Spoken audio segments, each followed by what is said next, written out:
Hello friends, welcome to gkquestions.info। आज हम आपके लिए लाए स्टैटिक जनरल नॉलेज जो कि सभी एग्जाम्स के लिए यूजफुल होगा, जिसका टेक्स्ट वर्जन और पीडीएफ विद अदर क्विजेस आपको हमारी वेबसाइट gkquestions.info पर मिल जाएगी, जिसका लिंक डिस्क्रिप्शन बॉक्स में गिवन है। और आप हमारे टेलीग्राम चैनल GK क्वेश्चंस को भी ज्वाइन कर सकते हैं।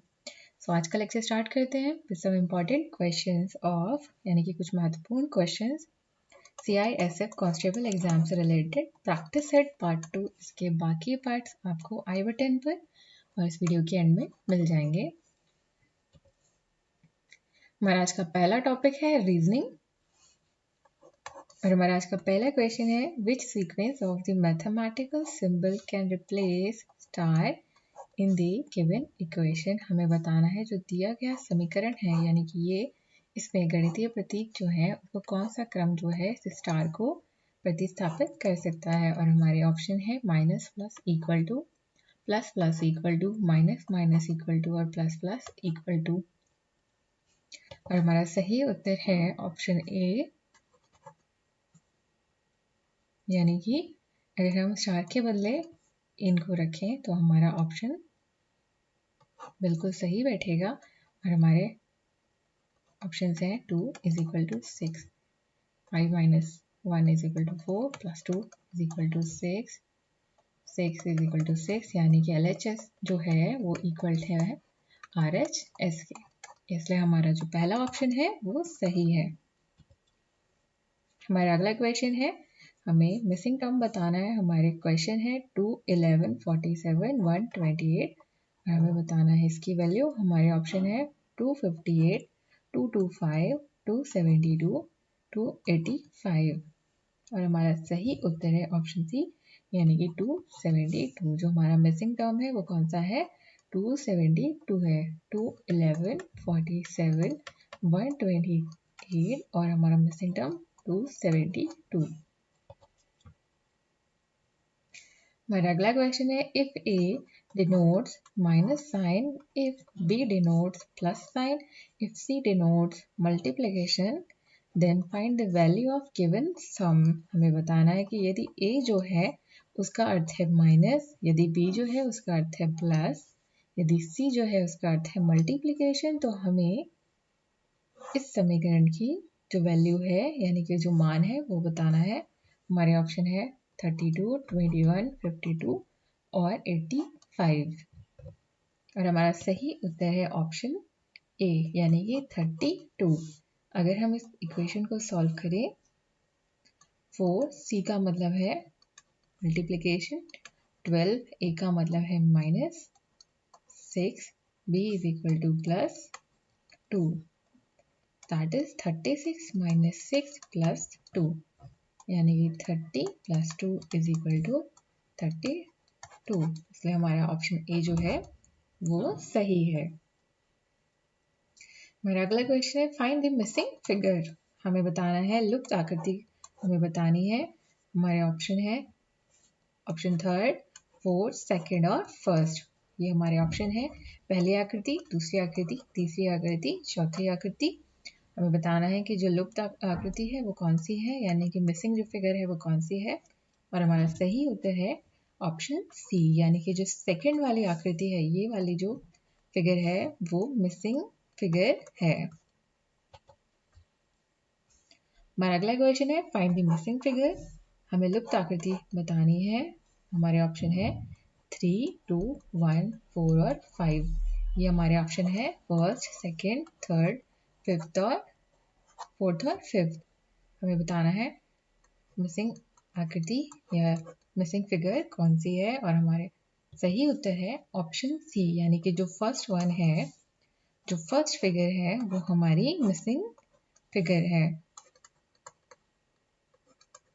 ये जो आकृति है वो इसकी मिसिंग फिगर है। हमारा अगला टॉपिक है इंग्लिश। डायरेक्शन है फिल इन द ब्लैंक। हमारा पहला क्वेश्चन है nothing fill in the blanks like success. हमारे ऑप्शन है सक्सेस, सक्सीड, सक्सीड, सक्सीड और सक्सेसफुल। हमारा सही उत्तर है ऑप्शन बी, यानी कि succeeds, nothing succeeds like success. हमारी डायरेक्शन है 2 to 5th क्वेश्चन के लिए, यानी कि सेकेंड से 5th क्वेश्चन के लिए हमारी डायरेक्शन है चूज एप्रोप्रिएट मीनिंग ऑफ। हमें बताना है हमारा सही मीनिंग, हमें बताना है। हमारा सेकेंड क्वेश्चन है नेग्लिजेंट और हमारे ऑप्शन है इग्नोरेंट, चीट, केयरलेस और अनइम्पॉर्टेंट। और हमारा सही आंसर है ऑप्शन डी, यानी कि अनइम्पॉर्टेंट जो है इस वर्ड का, नेग्लिजेंट का सही अप्रोप्रिएट मीनिंग है। हमारा अगला क्वेश्चन है वर्च्यू और हमारे ऑप्शन है ट्रुथ, विजडम, वाइज और नन। और हमारा सही उत्तर है वाइज, यानी कि इसका जो अप्रोप्रिएट मीनिंग है वो क्या है, वाइज है। हमारा अगला क्वेश्चन है पेन्योरी और हमारे ऑप्शन है नीड, रिच, रॉयल और फूडी।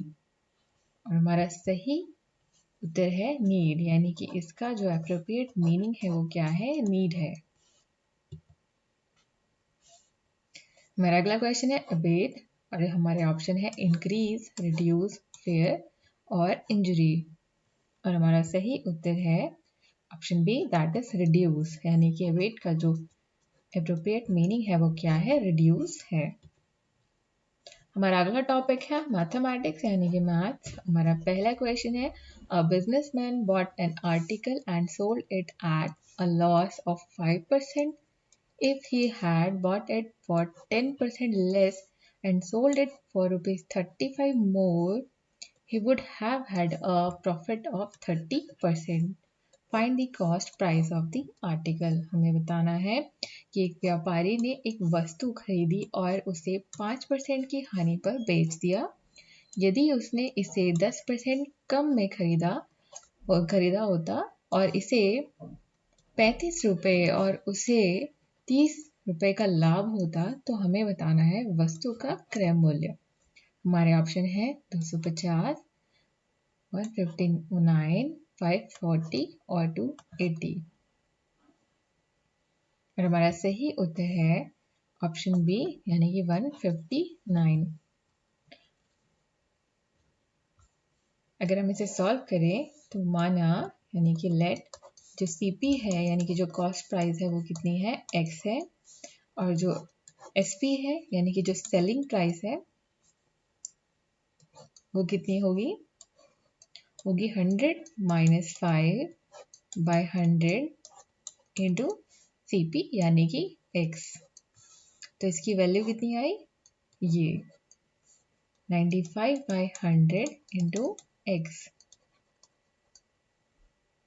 हमें सीपी की वैल्यू ज्ञात करनी है, यानी कि एक्स की वैल्यू हमें ज्ञात करनी है 95 बाय 100 इंटू एक्स प्लस 35, यानी कि हमने इस दाम पर उसको बेचा था, इज इक्वल टू कितना है हमारा 100 माइनस 10, यानी कि ये क्या है हमारा जो हानि हमें हुई है बटे 100 एक्स इंटू 100 प्लस 30, ये हमारा लाभ था बटे 100।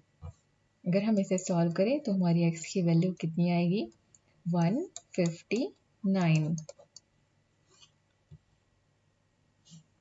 हमारा अगला क्वेश्चन है फाइंड द वैल्यू ऑफ, हमें मान बताना है इस इक्वेशन का 1/3 minus root 8 minus 1/√8 minus √7 plus 1/√7 minus √6 minus 1/√6 minus √5 plus 1/√5 minus 2।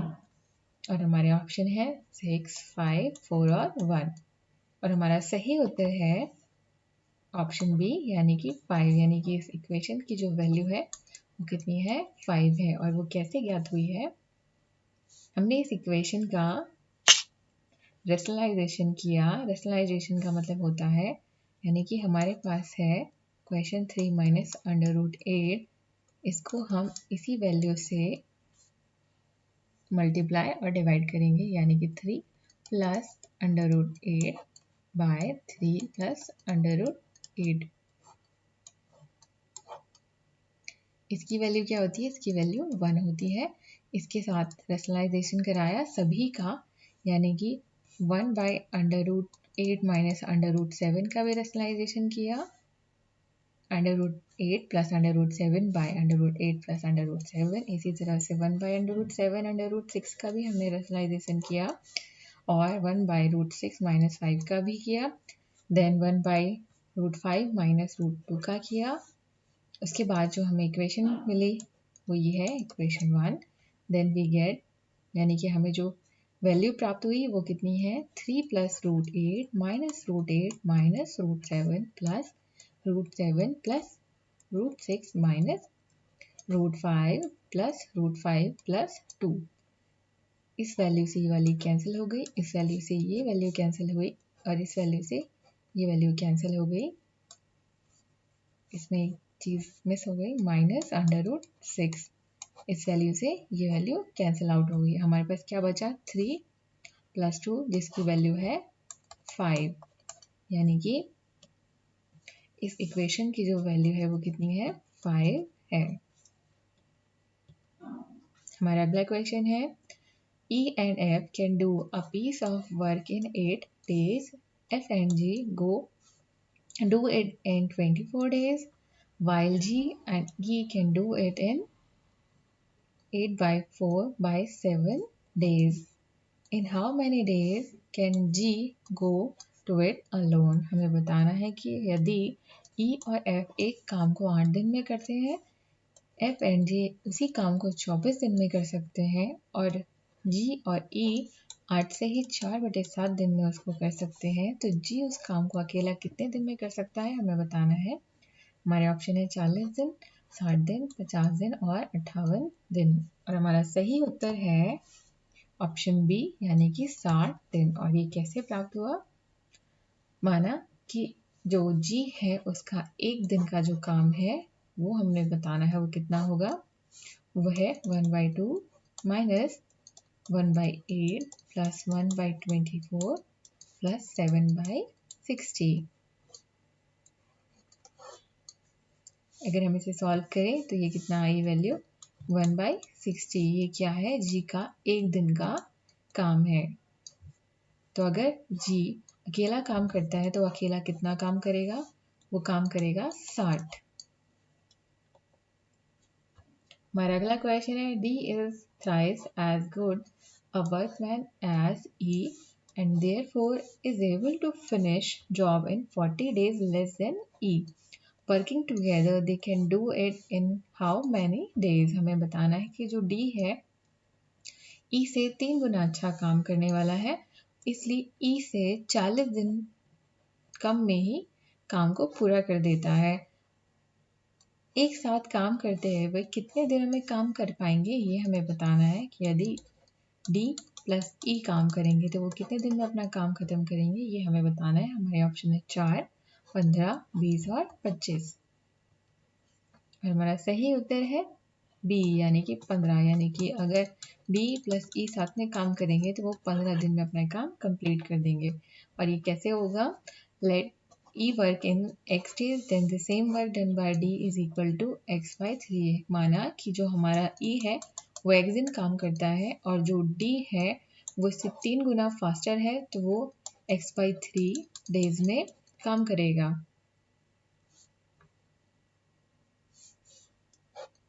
और हमें दिया गया है कि E जो है 40 दिन कम समय में ही इस काम को पूरा कर लेता है। यानी कि अगर x माइनस एक्स बाई 3 है तो वो कितना है 40 है। यहाँ से हमें x की वैल्यू ज्ञात होगी, x कितना है हमारे पास 60। Work done by D and E, यानी कि x की वैल्यू कितनी है 60 है। अब हमें बताना है कि D और E द्वारा किया गया कार्य कितना होगा, 60 × 20/60 धन 20। तो हमारा आंसर है D plus E is equal to 15 days. मेरा अगला क्वेश्चन है the difference between a discount of 46 and 2 successive discount of 20% on a certain bill was ₹20। what will be the bill? हमें बताना है कि एक निश्चित बिल पर 46% की छूट और 20% की दो क्रमिक छूट दी गई, उनके बीच का जो अंतर है वो कितना है 22 रुपये है। तो हमें बताना है कि बिल कितना होगा। हमारे ऑप्शन है 220, 250, 120 और 450 और हमारा सही उत्तर है 220। ये कैसे प्राप्त हुआ? माना है कि जो बिल है वो कितना रुपये है, वो x रुपये है और हमें जो 2 सक्सेसिव डिस्काउंट मिले हैं वो कितने मिले हैं, 20% मिले हैं। 20% की छूट हमको मिली है 2 बार, इसलिए -20 प्लस 400 बाय 100%, यानी कि जो डिस्काउंट है वो कितना है, -30%, 36% है। अगर हम इसको सॉल्व करें तो 46 minus 36 x is equal to कितना है, 22 इंटू 100। यहाँ से x की वैल्यू कितनी हुई हमारी, 220 हुई। हमारा अगला टॉपिक है जीके। हमारा पहला क्वेश्चन है फुल फॉर्म ऑफ GUI। हमें GUI का पूरा नाम बताना है। हमारे ऑप्शन है graphical user interface, graphical user interface, graphical user information यानी कि ग्राफिकल उपयोगकर्ता सूचना, ग्राफिकल यूजर इंटरफेक्शन interaction, graphical user interaction, graphical user instruction यानी कि ग्राफिकल उपयोगकर्ता निर्देश। और हमारा सही उत्तर है ऑप्शन ए, यानी कि ग्राफिकल यूजर इंटरफेस जो है वो GUI का फुल फॉर्म है, पूरा नाम है। हमारा अगला क्वेश्चन है most norms tribe in India. हमें बताना है कि भारत में सबसे अधिक जनजातियां कौन सी है। हमारे ऑप्शन है गोंडाल, टोडा, भील और गारोसी और हमारा सही उत्तर है कोडाल, यानी कि जो इंडिया में भारत में सबसे ज़्यादा जो ट्राइब है, जनजाति है पाई जाने वाली, वो कौन सी ट्राइब है, गोंडा ट्राइब है। हमारा अगला क्वेश्चन है statue of unity is the words. हमें बताना है जो स्टैच्यू ऑफ यूनिटी है वो दुनिया की, हमारे ऑप्शन है सबसे लंबी, सबसे छोटी, सबसे भारी और इनमें से कोई नहीं। हमें बताना है सही उत्तर कौन सा है। हमारा सही उत्तर है ऑप्शन ए, यानी कि जो स्टैचू ऑफ यूनिटी है वो वर्ल्ड की, विश्व की सबसे लंबी स्टैचू है। हमारा अगला क्वेश्चन है statue of unity is in. हमें बताना है जो स्टैचू ऑफ यूनिटी है वो कहाँ पर है। हमारे ऑप्शन है मुंबई, लद्दाख, पठानकोट और गुजरात और हमारा सही उत्तर है गुजरात, यानी कि यूनिटी, स्टैचू ऑफ यूनिटी कहाँ पर है, गुजरात में है। Statue of unity is of, हमें बताना है कि वो यूनिटी की जो स्टैचू है वो किसकी है। हमारे ऑप्शन है महात्मा गांधी, सुभाष चंद्र बोस, वल्लभ भाई पटेल, लाला लाजपत राय और हमारा सही उत्तर है वल्लभ भाई पटेल। ये विश्व की सबसे लंबी और कहाँ पर है, गुजरात में है और ये किसकी है, वल्लभ भाई पटेल की स्टैचू है, स्टैचू ऑफ यूनिटी। हमारा अगला टॉपिक है हिंदी। हमारा पहला क्वेश्चन है अतीब में कौन सा उपसर्ग है। हमें बताना है उपसर्ग अतीब में। हमारे ऑप्शन है अति, अति, अ और अत और हमारा सही उत्तर है ऑप्शन ए, अति, यानी कि अतीब में जो उपसर्ग है वो कौन सा है, अति है। हमारा अगला क्वेश्चन है निम्न में से किस जोड़े में विलोम शब्द अशुद्ध है, यानी कि सही नहीं है। हमारे ऑप्शन है उत्कर्ष और उपकर्ष, आशीष और दुराशीष, कोमल और मुलायम और अधम और उत्तम और हमारा सही उत्तर है ऑप्शन सी, कोमल और मुलायम। ये जोड़ा जो है विलोम शब्द का सही मेल नहीं है, दोनों का मीनिंग सेम ही होता है, कोमल का मतलब मुलायम ही होता है। हमारा अगला क्वेश्चन है परोपकार में संधि है। हमें बताना है कि परोपकार में कौन सी संधि है, यण संधि, गुण संधि, अयादि संधि और वृद्धि संधि और हमारा सही उत्तर है गुण संधि। जो परोपकार है उसमें कौन सी संधि है, उसमें गुण संधि है। हमारा अगला क्वेश्चन है प्राचीन का विलोम शब्द क्या है, नया, आधुनिक, नवीन और इनमें से कोई नहीं और हमारा सही उत्तर है नवीन, यानी कि प्राचीन का जो सही विलोम शब्द है वो कौन सा है, नवीन है। हमारा आज का आखिरी क्वेश्चन है आदि का विलोम शब्द हमें बताना है क्या है। हमारे ऑप्शन है अंतिम, खत्म, अंत और इति। और हमारा सही उत्तर है अंत, यानी कि जो आदि है उसका जो सही विलोम शब्द है वो कौन सा है? अंत है। Thanks for watching guys. अगर आपको हमारा लेक्चर पसंद आता है तो प्लीज़ इसे लाइक करें और हमारे चैनल को सब्सक्राइब करना ना भूलें। Thanks for watching.